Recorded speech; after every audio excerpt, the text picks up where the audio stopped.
तो bad debt का जो मेरा 60% है वो मेरा डिसअलाउड हो जाएगा। तो बैड डेट मेरा हाउ मच दिया हुआ है 12,200, उसमें से 40% अलाउड है।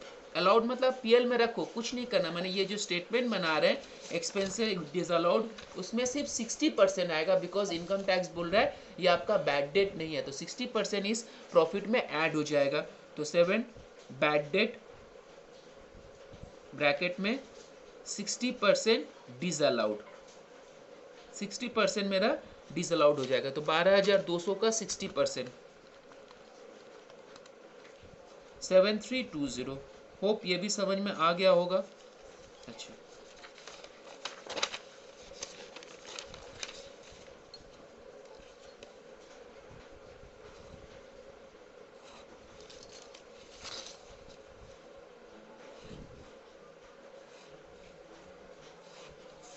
अच्छा, नेक्स्ट एडजस्टमेंट क्या है? Adjustment number 4, salary and wages include wages of domestic servant और ₹1200 पर मंथ।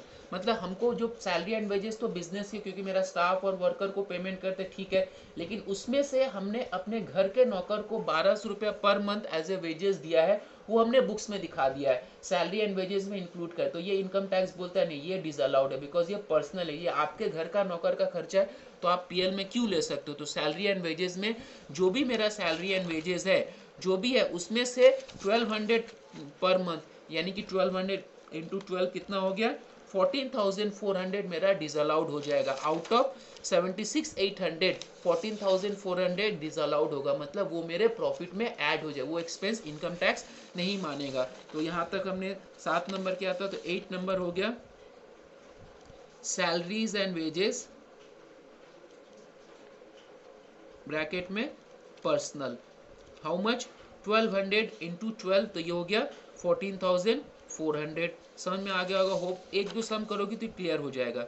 नेक्स्ट क्या दिया हुआ है डेप्रिसिएशन एज पर आईटी। हमने बोला था डेप्रिसिएशन एक बार हम लोग ऐड करते हैं, बिकॉज हम जो एज पर इनका पीएल दिखाते हैं वो बिजनेस नहीं मानता है, तो एज पर बिजनेस अलग होता है और एज पर इनकम टैक्स अलग होता है। तो एज पर इनकम टैक्स दिया हुआ है 22,000, ये हम बाद में लेंगे। ये और ये हम 2 पॉइंट अभी छोड़ दिए। तो सारा एक्सपेंस जो हमको लगा वो हमने ऐड कर दिया, और जो एडजस्टमेंट से लगा जो बिजनेस रिलेटेड है वो भी हमने ऐड कर दिया। अब ये सारा ऐड करके हम बाहर भेजेंगे। तो कितना हो रहा है 5,500 plus 12,000 plus 1,20,800 plus 6,500 plus 11,300 plus 32,900 plus 1,200 plus 4,400 plus 25,000 plus 800 plus 1 lakh plus 7,320 plus 14,400। तो ये हो गया 3,42,120, 3,42,120।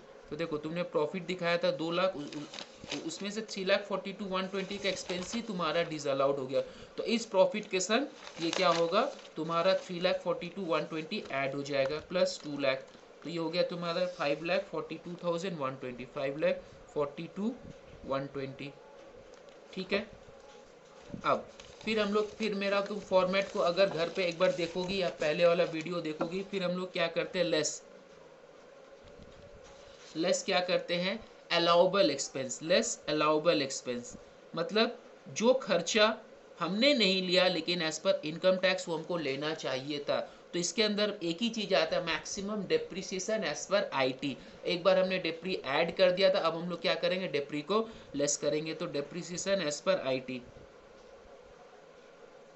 ब्रैकेट में एज पर आईटी यानी कि इनकम टैक्स, हाउ मच दिया हुआ है डेप्रिसिएशन एज पर आईटी 22,000। तो 22,000 इसमें से लेस कर देंगे। तो ये हो गया 5,20,120। होप ये भी तुमको समझ में आ गया होगा। अच्छा, इसके बाद हमने बोला था यहाँ तक, फिर हम लोग क्या करते हैं एक हेडिंग हमने बनाया है लेस। कुछ कुछ इनकम हमने पीएल में लिया है लेकिन वो इनकम टैक्स के हिसाब से अलाउड नहीं है, बिकॉज इनकम टैक्स बोलता है हर इनकम का अलग अलग। आप बिजनेस इनकम ही बिजनेस प्रोफेशन में ले सकते हो, इसके अलावा rent income, dividend income, interest income, horse race, ये सब आप पीएल में नहीं ले सकते। अगर आपने इनको ले लिया है तो आपको इनको पीएल से निकाल देना। यानी क्या हेडिंग हो जाएगा, income credited to PL, income credited to, जो पीएल में हमने क्रेडिट किया है, to be treated under separate head, to be treated under separate head.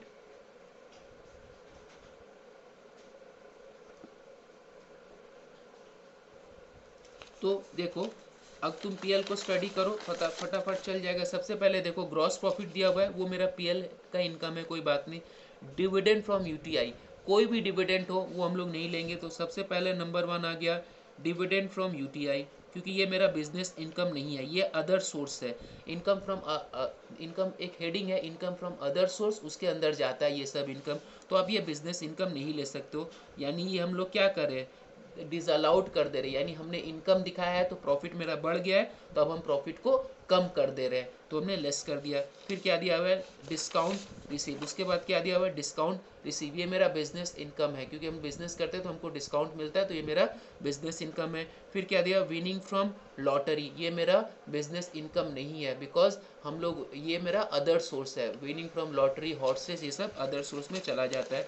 तो ये कहाँ चला जाएगा, विनिंग फ्रॉम लॉटरी,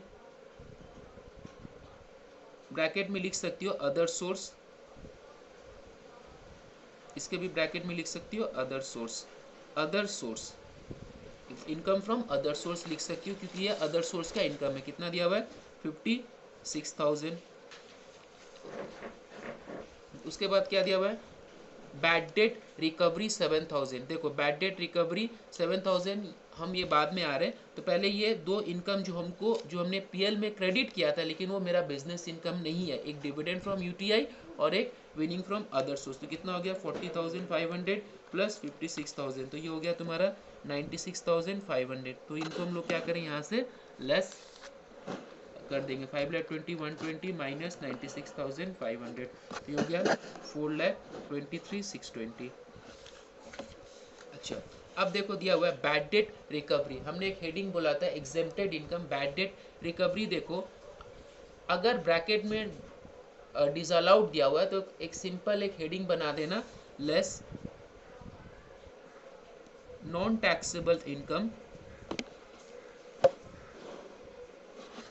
उसके अंदर लिख देना बैड डेट रिकवरी। क्योंकि बैड डेट रिकवरी ये क्यों होता है हम बाद में बता देंगे कैसे क्या हुआ। अगर ब्रैकेट में